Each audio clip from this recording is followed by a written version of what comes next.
keluarga Jobs. Si Steve Jobs ini. Si Steve Jobs ini. Jadi ada keturunan Syrianya, wajahnya kan ada Arab dikit. Pada saat dia tumbuh remaja dan menjadi anak muda itu kan di San Francisco dan sekitarnya jadi pusat counterculture.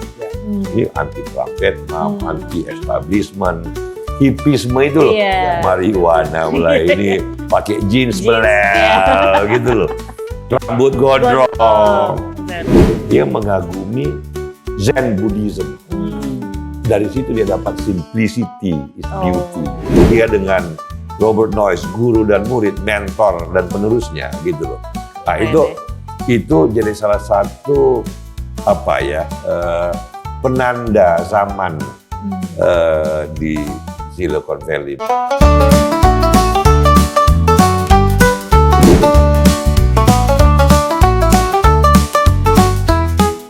Setelah Robert Noyce dengan Intelnya, ini kan zamannya Apollo kan tahun 68 didirikan. Setelah itu bergulir dengan mulai dikomersialkan yang namanya microchip, microprocessor itu. Kemudian anak-anak muda yang di sekitar Palo Alto ini, terutama Steve Jobs dan Steve Wozniak, dari anak-anak kaum insinyur yang Apple itu ya pendiri Apple yang iPhone-nya kita pakai itu loh. Ya kan itu kan cuma salah satu yang generasi berikutnya kan. Tapi kan awalnya personal computer.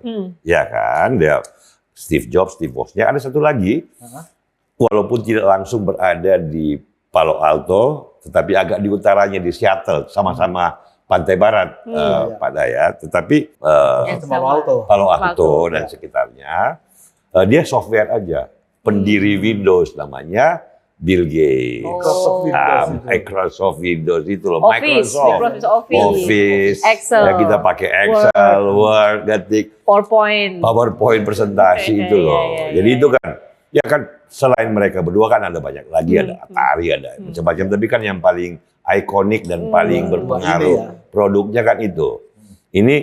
Ini kan generasi berikutnya ada Google, ya kan, ada kemudian ya terakhir Jensen Huang, ada Elon Musk. Tapi kan ini dulu nih yang ikonik setelah the founder Robert Noyce. Ini kan setelah the founder. Setelah zaman Pentium lah ya.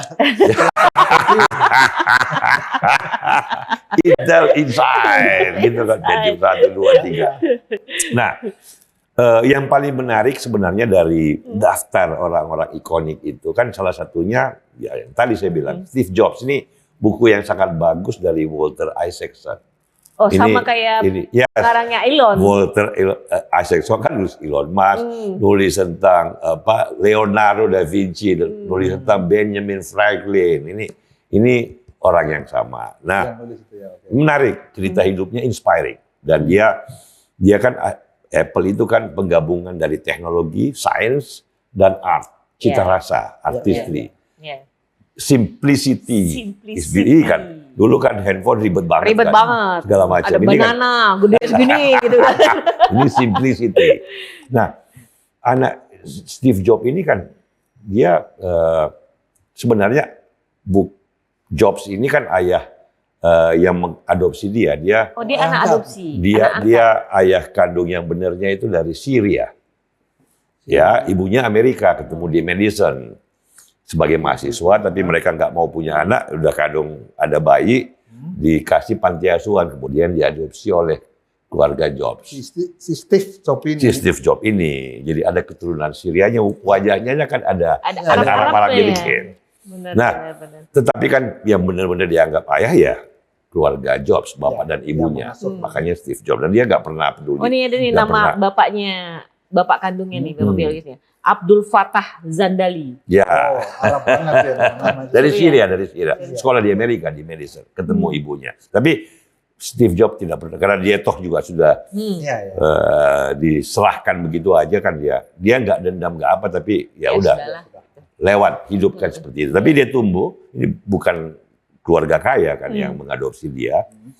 Dan dia sampai universitas, dia nggak mau beratkan bapak ibunya. Dia sekolah, bukan sekolah yang mahal, dia Reed College, dia belajarnya juga litografi, jadi seni huruf dan font itu loh, makanya fontnya Apple kan bagus-bagus. Di Stanford bukan, tetapi kan dia dari daerah situ, komunitas itu, dia main radio CB itu loh. Ya, ya, ya. Bersama Steve Wozniak kan. Ini kan anak-anak ahli-ahli elektronika, mekanika, mesin-mesin Yang gitu penting loh. kreatif Iya, ya. iya, iya. Ya. Nah, Pergaulannya. Iya, pergaulannya. pada saat dia tumbuh remaja dan menjadi anak muda itu kan di San Francisco dan sekitarnya jadi pusat counterculture. Ya. Ini anti perang Vietnam, anti establishment, hippisme itu loh. Iya. Marijuana mulai ini pakai jeans belel gitu loh. Rambut gondrong. Benar. Itu counterculture dan dia meresapi culture itu sambil dia teknologi kan, radio, elektronika, tapi juga culture-nya dia pertemuan. Agak urakan dikit. Gitu Iya, ya. pertemuan dua arus itu pada sampai dia ke India, ke ashram, belajar Hindu. Dia mengagumi Zen Buddhism. Dari situ dia dapat simplicity is beauty. Oh. Ini simple. Kesimpulan. Kalau ke Jepang tuh, Iya. ke Jepang rumah-rumahnya nggak banyak ronceng, nggak banyak pakai kayu yang rapi, yang bersih, yang simple. Tapi Kotak. justru seninya kan di situ. Iya. Justru Iya. simplicity is the art of the beauty kan. Nah, ini yang inspire him. Dan dia kemudian entrepreneur. Dialah yang bersama temannya Steve Wozniak bikin personal computer pertama Apple I itu loh, yang masih sangat simple dan tapi kemudian kan berkembang. Jadi Dan logonya gosipel banget, Mas. Apple, Iya, Apple. Apa? Apple. Satu digigit. tapi di situ the beauty Iya. kan. Oh, bayangan bedanya, Iya. bedanya handphone yang Apple dengan yang sebelumnya. Nah, dialah ikon pertama yang sangat populer. Bill Gates juga populer, tetapi dia ikonik, lebih karena ada counterculture, Iya. ada Iya. Zen Buddhism, ada ashramnya.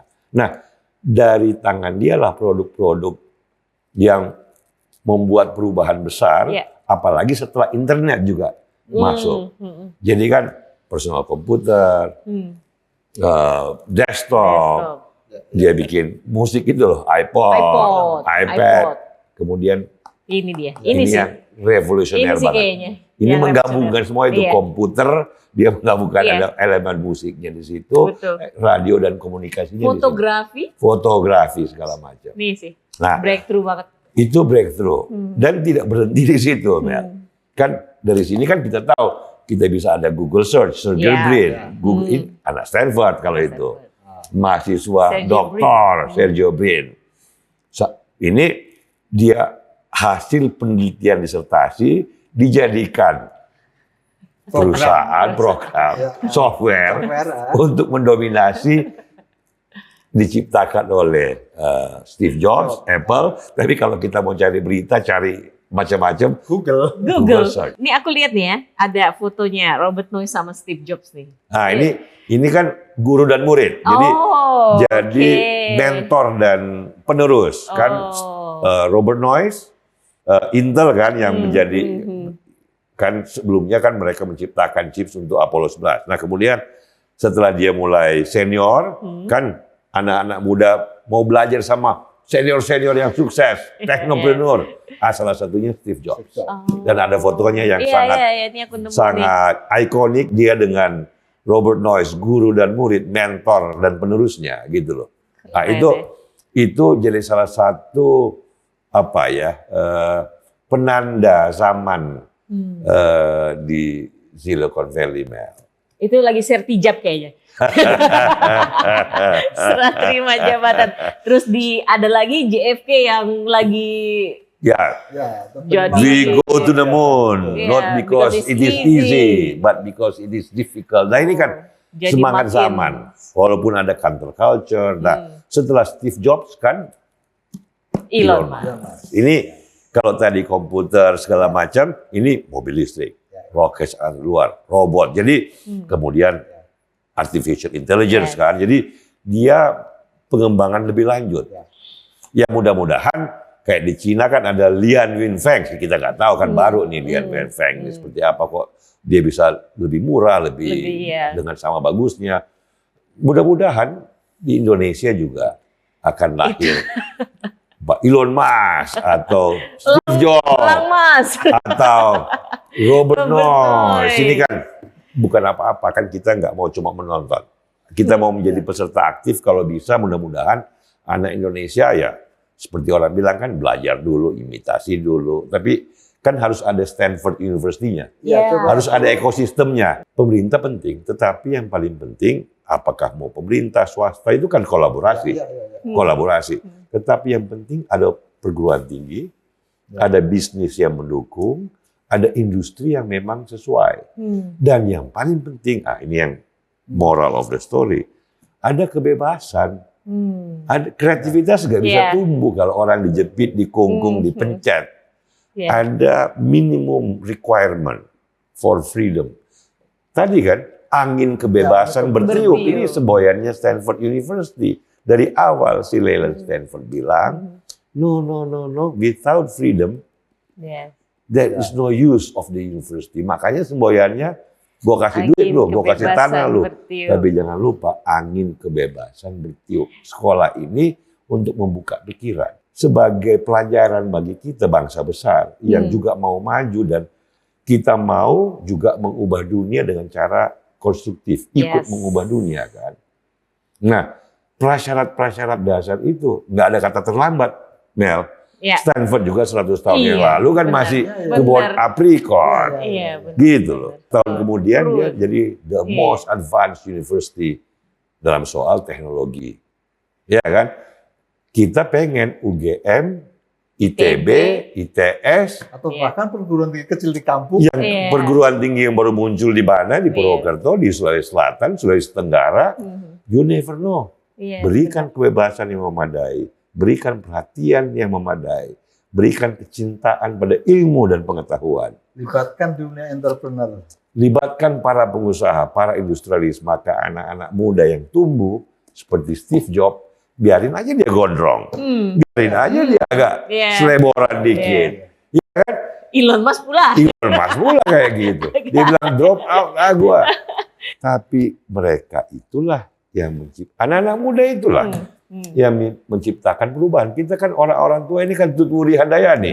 Kita menikmati perubahan. Tapi yang mendorong perubahan adalah the young generation. The moral of the story of the Silicon Valley Yes. and Stanford University. Kita harus cukup terbuka untuk lihat bahwa oke, suatu waktu Indonesia negeriku yang tercinta, entah di pantai selatan Jawa, entah di tenggaranya Sulawesi, entah di Papua, Entah di Kalimantan entah pun. di Kalimantan, Papua Selatan. Yes.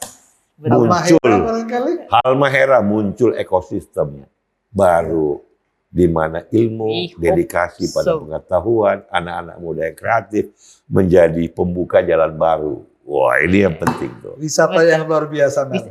Kita tutup, cukup? Sebelum kita sudah Oke. hitam ini, saya Ya. jadi ingat nih Bang, pernah Ya. baca juga ada namanya Profesor Manajemen dari Louisiana State University nih, namanya Leon C. Megginson.